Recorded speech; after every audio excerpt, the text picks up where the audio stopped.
Dr. Zeltara's hands trembled as she gripped the edge of the laboratory console, her luminescent orange skin flickering with patterns of distress that her species couldn't fully suppress. The soft glow of the research station's bioluminescent panels cast dancing shadows across her face, highlighting the exhaustion in her violet eyes. 3 months. She'd managed to hide it for 3 months, but now, standing in the observation deck overlooking the human quarantine section, she felt her carefully constructed control crumbling like ancient stone. "Doctor, are you well?" The voice belonged to Commander Jorvik, her Kralthan superior, his massive frame blocking the doorway behind her. His concern was evident in the way his gill slits flared, a gesture of worry among his aquatic species. "I'm fine," Zeltara replied, but even she could hear the strain in her voice.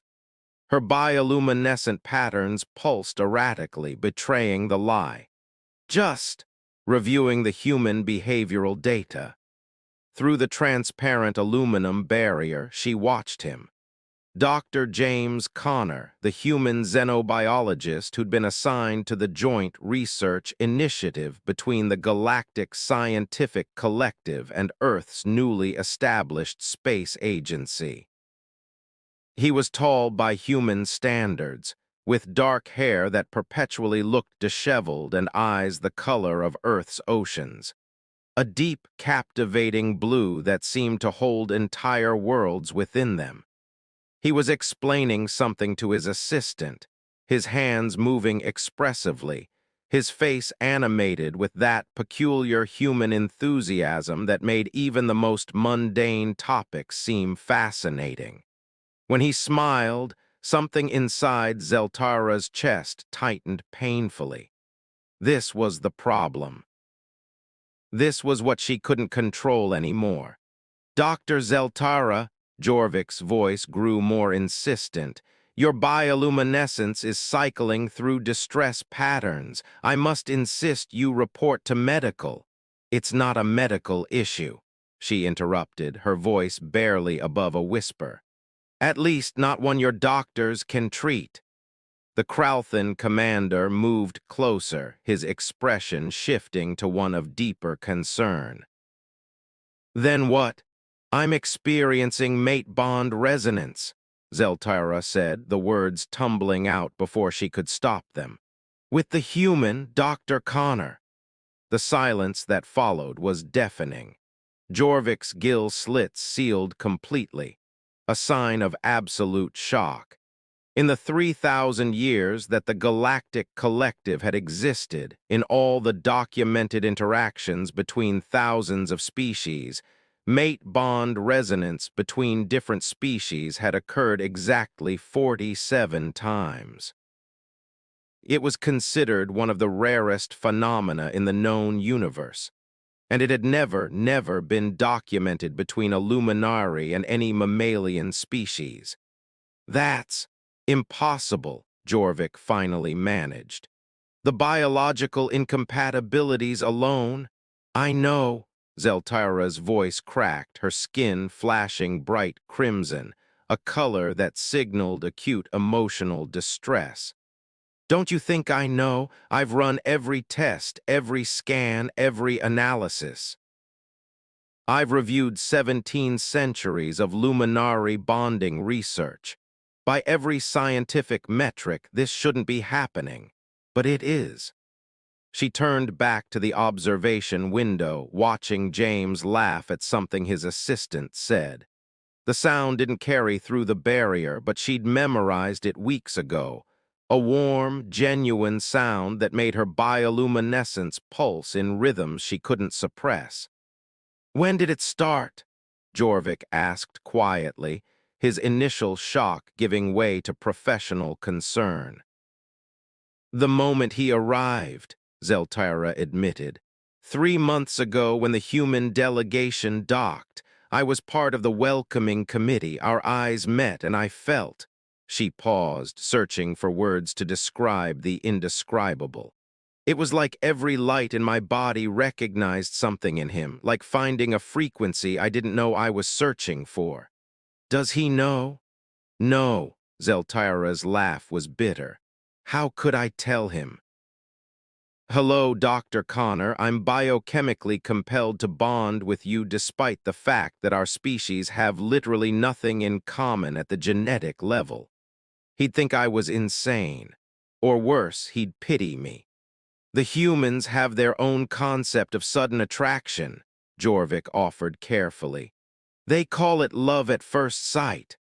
This isn't their romantic notion of attraction, Zeltira countered, her scientific mind reasserting itself even through her emotional turmoil. Mate bond resonance is a fundamental biological imperative for my species. When a luminari finds their resonant partner, their entire biochemistry reorients toward that individual. Pheromone production increases by 300%. Neural pathways restructure.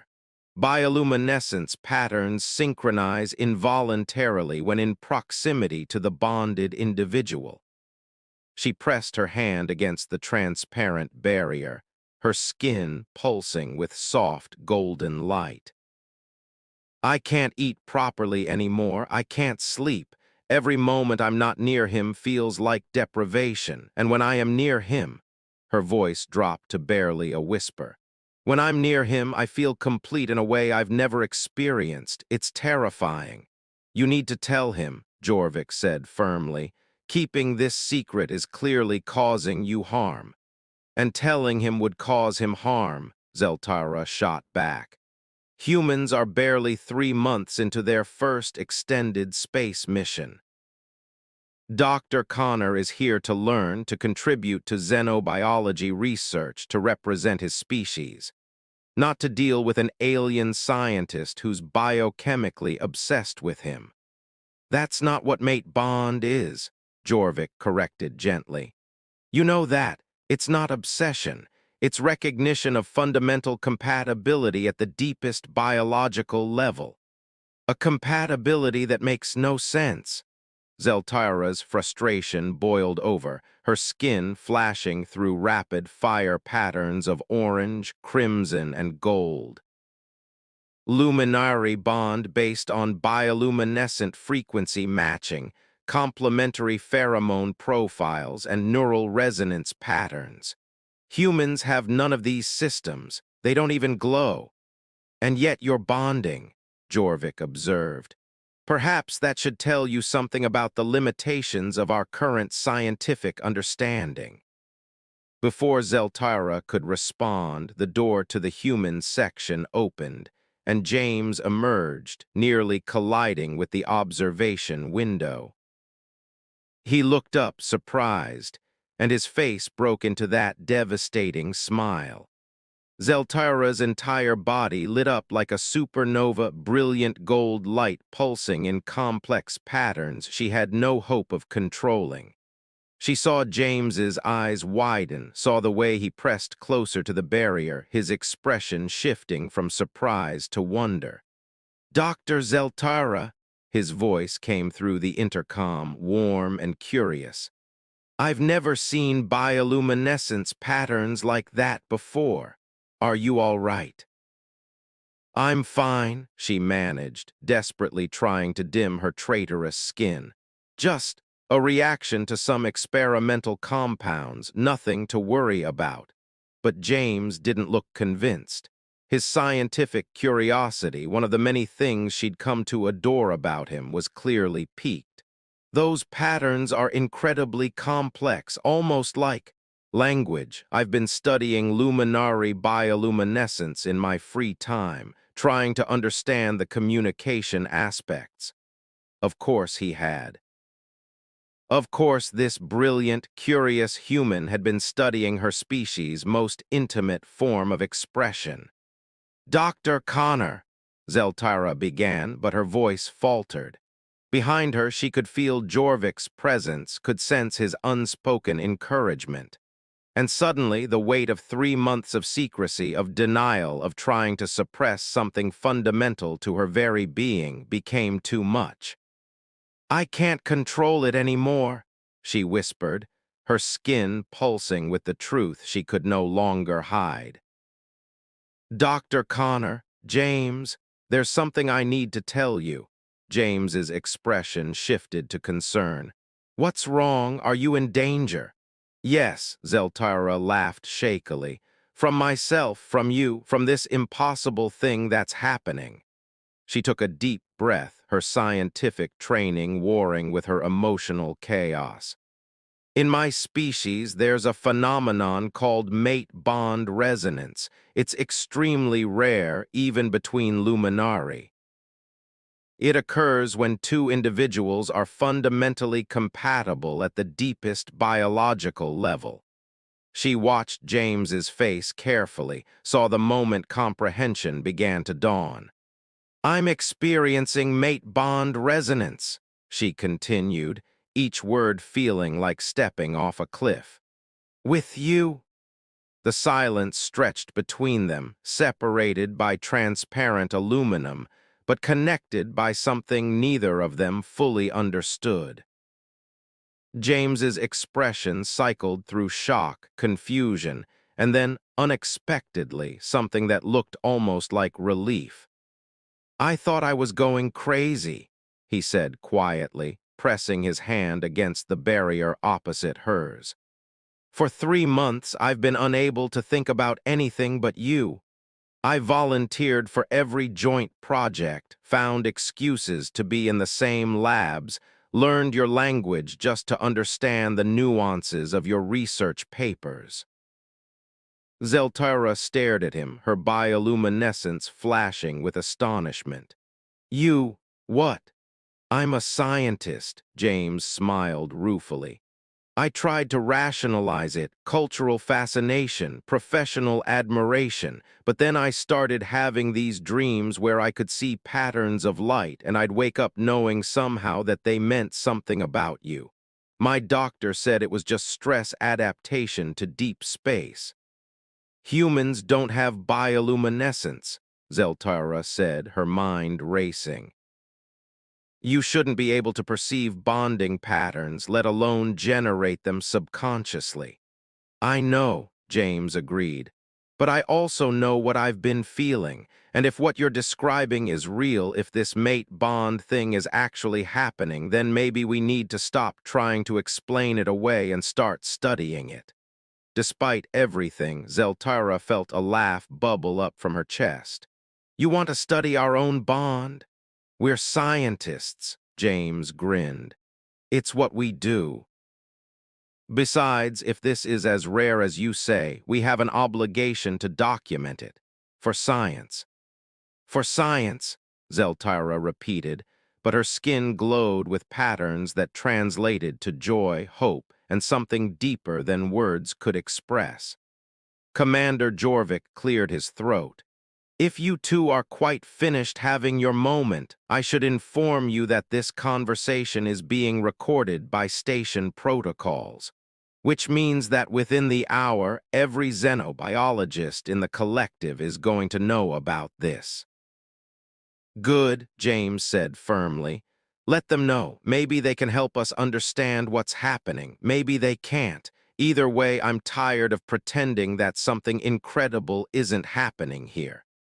He looked directly at Zeltara through the barrier, his ocean blue eyes intense with emotion. "I don't know how this works. I don't know if it's even possible for a human and a luminari to be together in whatever way this bond requires. But I want to find out if you do." Zeltara's skin exploded with golden light, patterns of affirmation and desire that any luminari would recognize instantly. But James didn't need to understand her species' language to interpret it. The smile that spread across his face told her everything she needed to know. "The quarantine protocols prohibit direct physical contact for another 2 weeks," Jorvik interjected, ever practical. But I can authorize increased collaboration time, shared lab spaces, and proximity accommodation. That would be acceptable, Zeltara managed, unable to take her eyes off James. For now. For now, James echoed, his hand still pressed against the barrier opposite hers. But Dr. Zeltara, when those 2 weeks are up, I'd very much like to understand what happens when we can actually touch. For science. For science, she agreed, her bioluminescence pulsing with patterns that spoke of promise, anticipation, and the beginning of something unprecedented in all of galactic history. As James returned to the quarantine section, throwing one last glance over his shoulder, Zeltara felt the tension that had been building for 3 months finally begin to ease. The bond was still there, stronger now, if anything, acknowledged and accepted rather than suppressed. But the fear was gone, replaced by curiosity and hope. You do realize, Jorvik rumbled behind her, that you've just created the most significant xenobiological event in recorded history. Every university, every research institution in the collective is going to want to study you both. Let them, Zeltara replied, her skin glowing with steady, confident light. We'll publish our findings, collaborate with whoever wants to understand. Maybe this is bigger than just us. Maybe this is evolution's way of proving that connection transcends species barriers in ways we never imagined. Or maybe, Jorvik suggested with the closest thing to a smile his species could manage, it's just two scientists who found something more important than all the research in the galaxy. Zeltara turned back to the window, watching James's silhouette moving through the quarantine section, and felt her bioluminescence pulse in perfect rhythm with her heartbeat. A rhythm that somehow, impossibly, matched the pace of human footsteps on the other side of the barrier. Maybe it's both, she whispered. Maybe the universe is more beautifully complex than we ever gave it credit for. And as the station's lights dimmed for the sleep cycle, Zeltara remained at the observation window, her skin painting the darkness with patterns of hope, wonder, and a love that neither science nor logic could fully explain, but that both hearts, human and luminary alike, understood perfectly. 2 weeks, she thought. Just 2 more weeks until they could be in the same room without barriers. 2 weeks until she could learn what it meant to touch the being her entire biochemistry recognized as home. She could wait. After all, she'd spent 3 months trying to deny this. What was 2 more weeks when forever was finally within reach?